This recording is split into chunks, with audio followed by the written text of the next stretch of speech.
So, Kale, the reason why I wanted to talk to you about the middle class today is because, the middle class is this notoriously fuzzy term, right?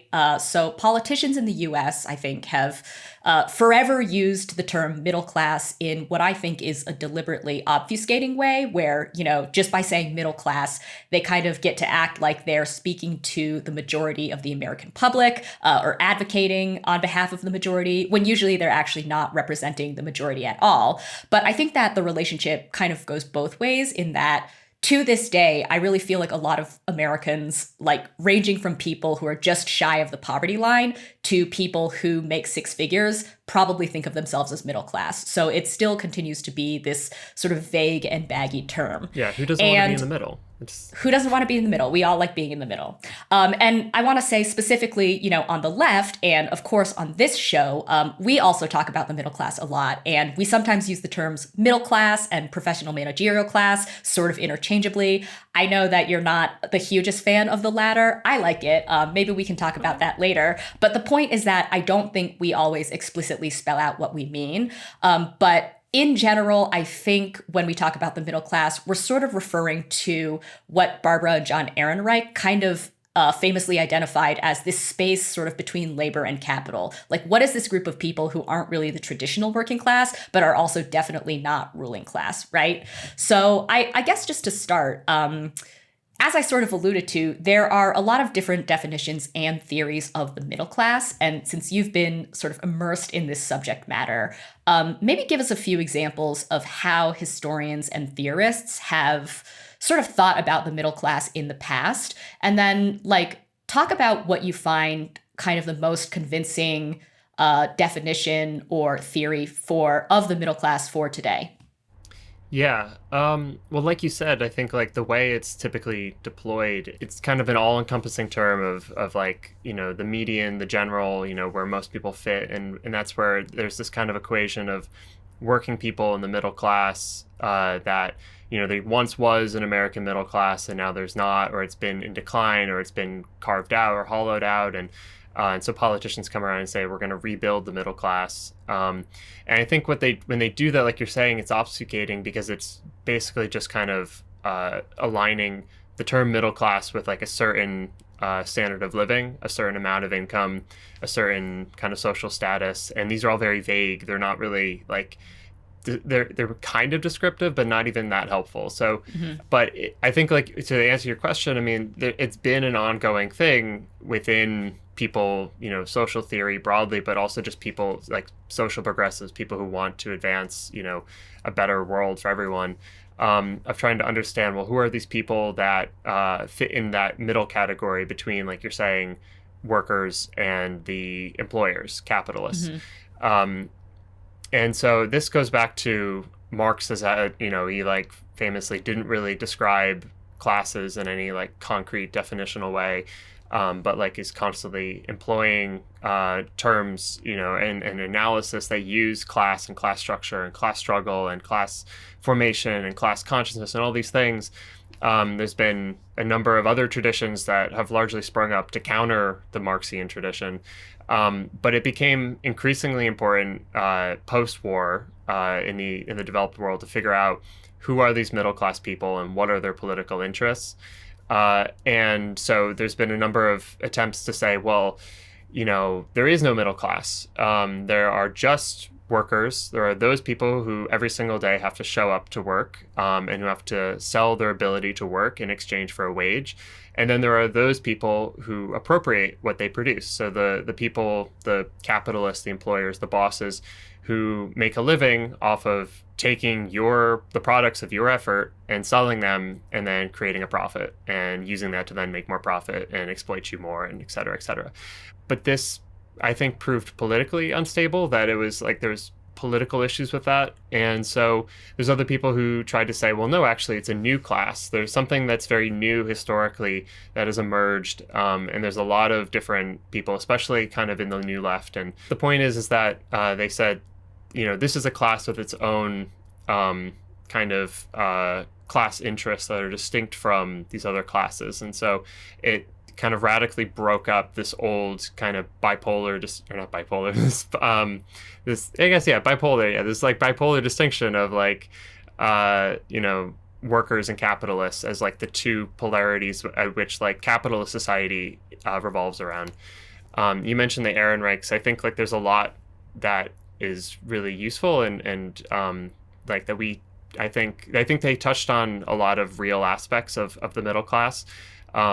And so, you know, I think the PMC, I push back slightly. I think I like the PMC. I think like there's like political use to that term, and like that's important because this, you know, we'll get to this, but I think a lot of this has to do with like, you know, what politics is. But I tend to, you know, agree probably most with the theorist Eric Olin Wright and kind of his intervention of saying, well, it's not either or. It's not there is no middle class or it's an entirely new class. It's actually that it's a contradictory location between these two poles. Again, if you think of like two poles of gravity, where there's material interest, everyone has material interests because we're material, but we are being pulled in different directions if you're in the middle class. And so, right, you know, like the kind of small business owners, the, you know, owner operators, people who like are self-employed, those people exist, and you could say they're between labor and capital, but that's not typically who we mean by the middle class. That's what traditionally maybe is considered like the Petit-Bourgeoisie, right. Some old arcane language that we should probably drop. But really the middle class are like those people who are wage laborers, who do get paid a wage, who are employed by bosses and capitalists,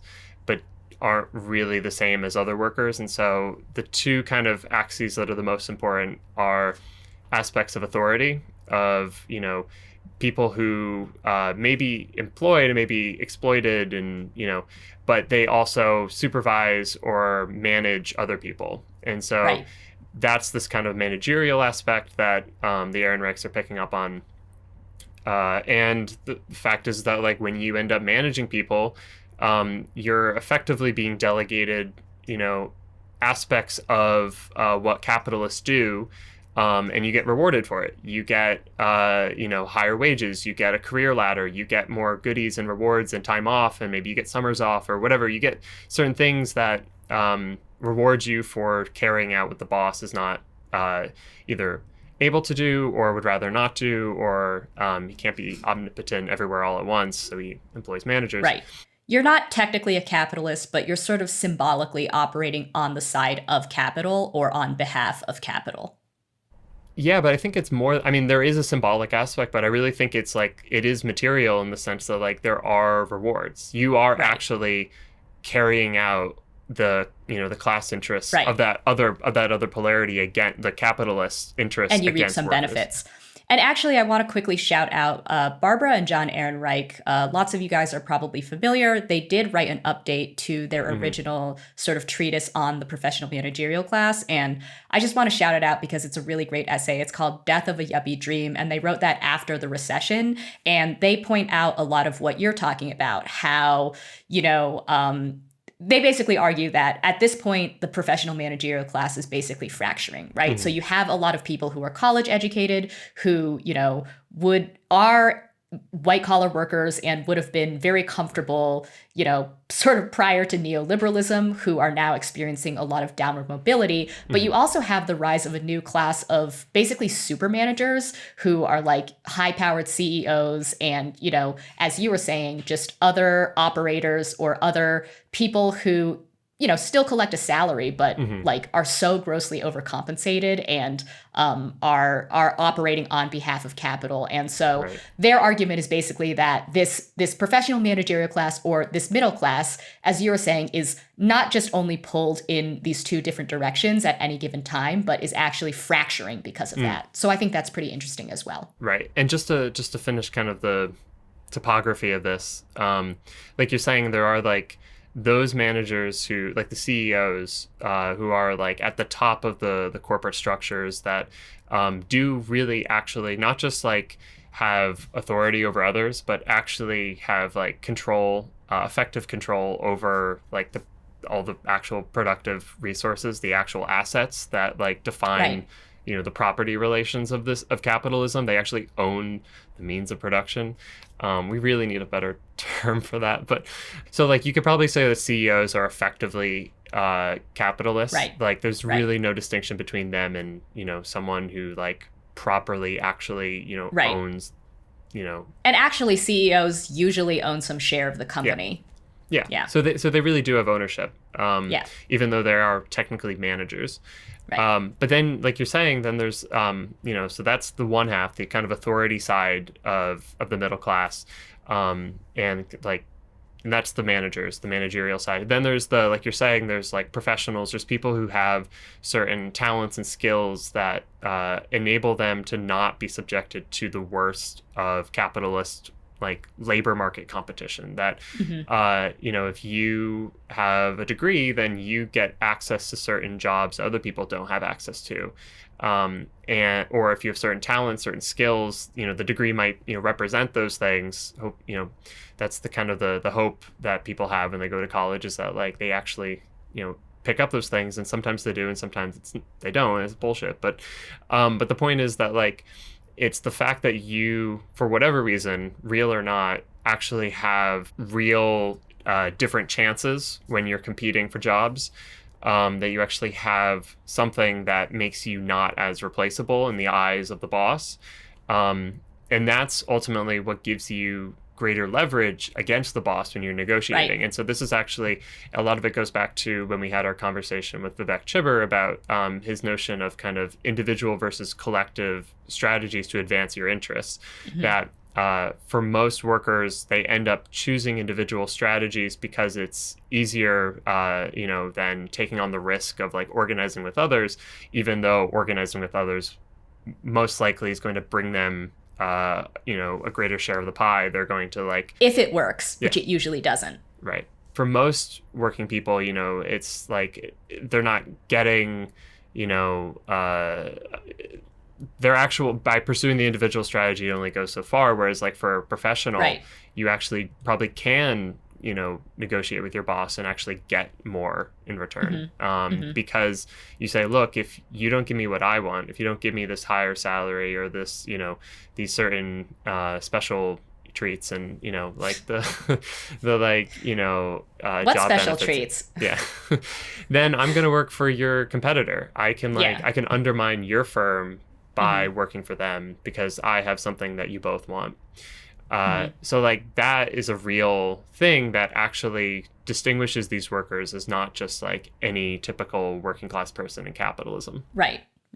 Okay, so now I want to ask you, since we're talking about kind of these different strains or these different like competing or conflicting interests within the sort of large category of the middle class, something that we sort of allude to a lot on this show, and I know lots of other people on the left do as well, is sometimes we talk about the middle class, or especially the PMC, as though it's like a reactionary force, right? Like the PMC and like PMC interests are like usually standing in the way of something that we want to do, that we think would be a pro sort of working class policy.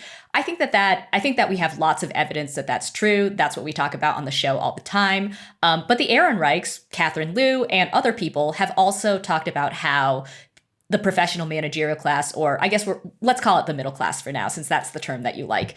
Lots of people have argued that the middle class can also be a force for good. And part of the reason is because although we have talked about how there are some of these sort of cleavages or conflicting class interests, subclass interests, at the end of the day, lots of people, even if you have a college degree, even if you, have a special skill that makes you a little bit or a little bit more indispensable to your boss, you still have to work for a living or else you are going to die, right? So the question, I guess, is like, how has the middle class historically been a reactionary force and not?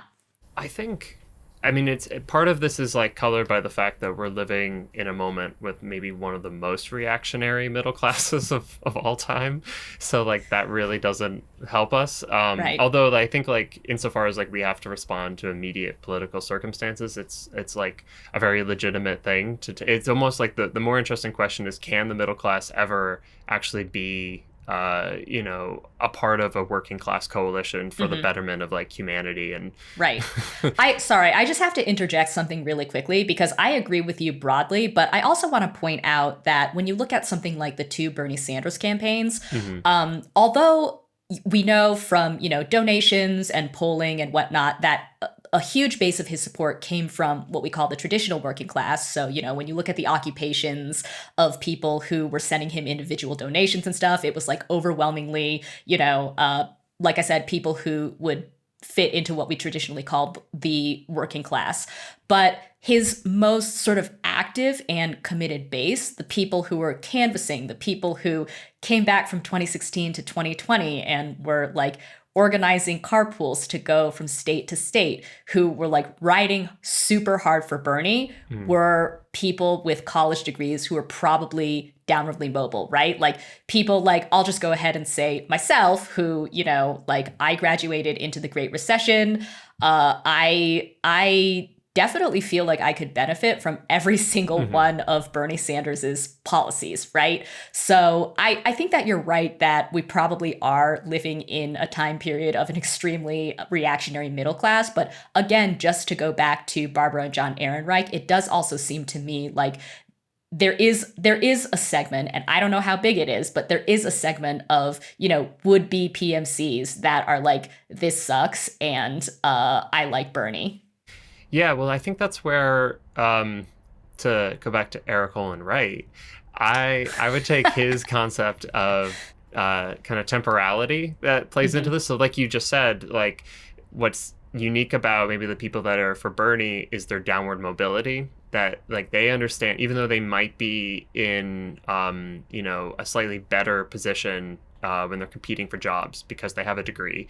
Um, they and I'm trying to explain these concepts rather than just take them as a given, right? So Right. that's why they're middle class. They're downwardly mobile because they don't really see, job prospects, or they don't, or like the job prospects that are available are increasingly like the actual like what you get for having those credentials Yes. are in decline. Whereas like if you think like if you are doing things that are in the interests of capitalism broadly, or capitalists, or of the firm, of the boss, that that means you're going to have an increasing living, or like a higher living standard over time, that your welfare, what you get from your from working, is actually going to greatly increase. Then like you're probably going to actually end up tying yourself to the firm, or to the capitalist more. And so that's where you've seen this like large kind of cleavage emerge among middle class people, of more and more kind of skilled and credentialed people realizing like, actually shit, the economy overall is not working for me, that like I really don't have the prospects I thought I was. Hmm. um, so I do think the political thing that we have to provide for middle class people, insofar as we think that they have to be a part of our coalition, which I happen to think they probably, a good chunk of middle class people should be, because like you're saying, a lot of them would benefit. And you know we need a lot of these people in society, and we need to like build a society that like helps the vast majority. But there's probably going to have to be a political project that enhances growth and economic prosperity for those people, like that. It's primarily driven by working class people's interests, but it has to they have to be beneficiaries of that as well. I think that's where, like, when you've seen successful like social democratic projects like in Europe in the 20th century, like when you did have middle class people joining working people in those fights, it was around those universal programs that they stood to benefit greatly from, as opposed to like some means tested programs or something that we're more used to in the US. And that by actually fighting for those programs and obtaining those programs, what actually ended up doing was somewhat radically change the class locations. It kind of shook up the Mm. map of where people fall in their, in these class fights. That you ended up having managers standing, side by side with workers, against bosses in certain fights. Not in every situation, but like it opens up those possibilities. Yeah, I mean, I think like middle class people are winnable, but at the same time, like, we have to like take very seriously the fact that like people's material interests are going to drive most of their political decisions in the aggregate at in a general level. And so, But I guess what I'm saying is that it seems to me like for so much of the middle class, especially sort of now under neoliberalism, where we've seen that, any economic growth that we've had has gone primarily to like a very, very tiny number of people at the top. It seems to me that the material interests of a large part of the middle class are the same as the material interests of the working class. I mean, obviously, there are sort of different components. Again, it is very different to have a college degree and to not have a college degree in today's economy. But when you talk about the middle class's material interests, like maybe say a little bit more about specifically what you see those as being. Well, I mean, I think like so like fundamentally we all have like certain human interests of like we have certain human like things that need to be satisfied. We need like a certain amount of calories, a certain amount of sleep. We need like a place that we live, that like we need a certain amount of security in our lives. We're not worried about where our next meal is coming from, and we can't actually spend our time as social creatures like building relationships and enjoying culture and all these things like and then the material interests are just coming out of, well, how do you actually obtain those things given the social structure, given your place in it. And so I think for middle class people, like their material interests, I think like the really, there's no mystery in what you're saying. It's just the fact that like people today, middle class people with degrees, are finding it increasingly difficult to get by just like going it the way of impressing the boss and moving up the corporate firm or whatever. Right. That it makes more sense to more of these people to fight for a political project that is part of the left of universal programs. Yes. So I think the answer is really that like yes, they're like a lot of them are kind of very immediately on our side. At the same time, those sides can shift based on well, who's making the best offer to like advance your interests, really. All right, so let's wrap up. I think my last question for you is just basically like, we've been talking a lot about, how to define the middle class and what kinds of subcategories exist within the middle class. And I guess the final question is just like, how important exactly are these taxonomies at the end of the day, right? Because like I obviously, much like you, am sort of very interested in like the different cleavages and the different patterns among what we might call the middle class. But if we say middle class and we mean something very like hyper specific, and the rest of America says middle class and they just mean the same old thing of like basically everybody in America, like is it actually useful to talk about the middle class? Like, is this taxonomy useful? Why exactly is it useful, I guess, to delineate within these class categories? And I just as one last note, like I often think about that like line from The Simpsons or whatever that comes up a few times where they refer to themselves as upper, lower, middle class. And, that's kind of like a spoof of like how both vague and specific these categories can be. Right. Yeah. I mean, I think the only reason to do class analysis is because you actually want to change the world. It's because you actually want social progress. Like there's only really a left case for class analysis in my mind. Right. Because otherwise this is a complete waste of time and you should get on and make some money or something. Like if you're not interested in like a left political project, you don't want universal programs, you don't want, a society that like prioritizes people's needs over profit, then there's no point in trying to figure this stuff out. It's entirely because there are political fights where you need to know whose side are you on. And so you try to figure out the middle class because you want to know, to what extent from the get-go are they on your side or are they against you? And I think what we know is that it's not predetermined, like I've been saying. And I think like that's where you enter into political organizing and political struggle of trying to win people over to your side. So like the same thing is like why, we know based on class analysis why the vast majority of employers and capitalists are not going to be on our side when we fight for universal programs and a redistribution of wealth and power, because they're the ones who the current system privileges, and they are the benefactors of the structures and of the institutions. And so we are directly challenging them. So it doesn't make sense to try to bring them over to our side. We want to see among people who are not the benefactors or are getting, an uneven deal, can we actually bring them over to our political coalition? So otherwise, like, all this kind of like, are you in the upper middle, lower middle, whatever, I think it's descriptive. And like, if it makes sense to you in some descriptive way, sure, why not? But like, really the only thing that matters to politics are the political fights. That's why you use class analysis. It's strategic.